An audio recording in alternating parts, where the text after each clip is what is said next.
Okay, here's your Kenmore. It's the model 11047 or 761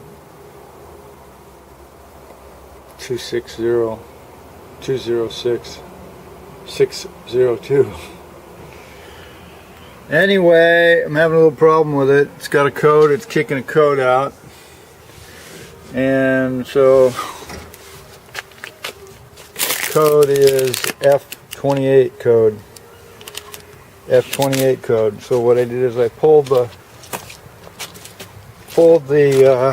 motor control speed board out, and you notice there's some burnt marks there.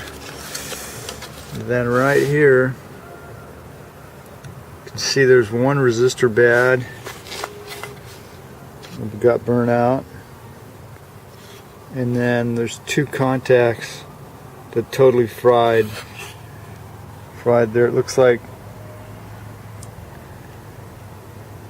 that is some sort of overload protector for the circuit.